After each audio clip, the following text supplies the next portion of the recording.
जब ललानवा हो रघिया देवे घटिया पयाई कोसिया भराई चौमुख दिया चराई घाटे में दिया बनाई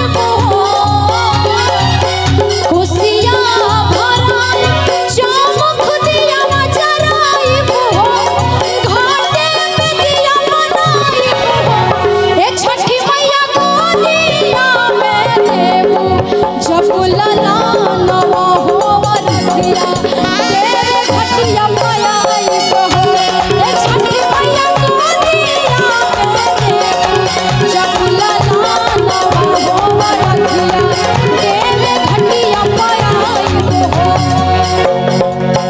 कोसिया भराई चौमुख दिया चराई घाटे में दिया बनाई छठी मैया गोदिया में देबू जब ललानवा हो रघिया देवे घटिया पयाई छठी मैया गोदिया में देबू जब ललानवा हो रघिया देवे घटिया पयाई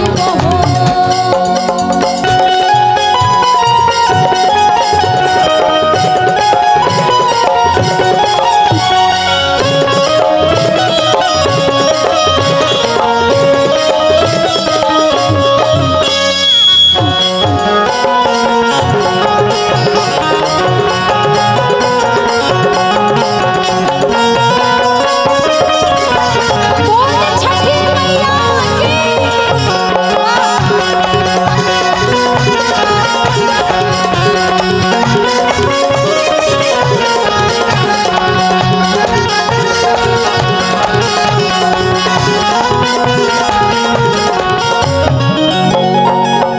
फल फल हरिया से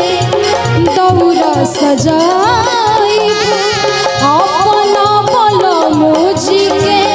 माथ पे उठाई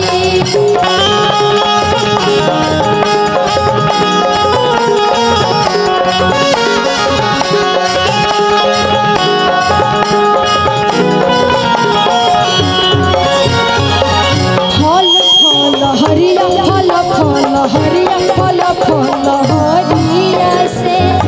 दौरा सजाई अपना बल मुझी के माथ पे उठाई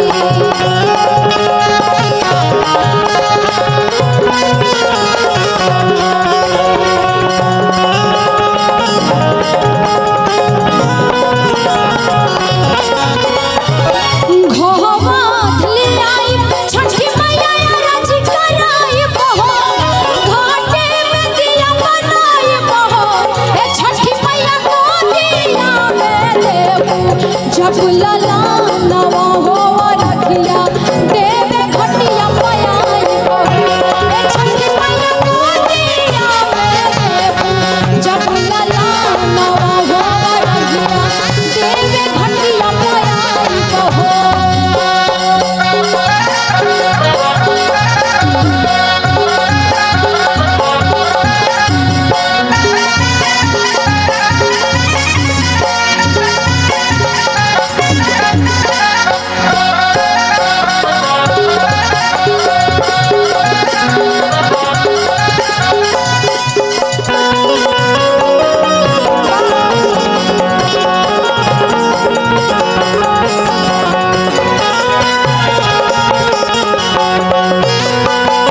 लीजिए और ताली बजा के जितने भी लोग हाथ उठा के, क्योंकि भजन का लास्ट चल रहा है, यहाँ से कुछ लोक गीत का दौर भी चलेगा। तो आप सब एक बार इधर से भी हाथ उठा के एक बार ताली बजाना है। छठी माता के नाम पे ताली बजाने में इतना कंजूसी, बाप रे बाप। कि आरती कराई छठी मैया बिटिया बनाई बहो, घाटे बिटिया बनाई बहो, ए छठी मैया को दिया में देबू जब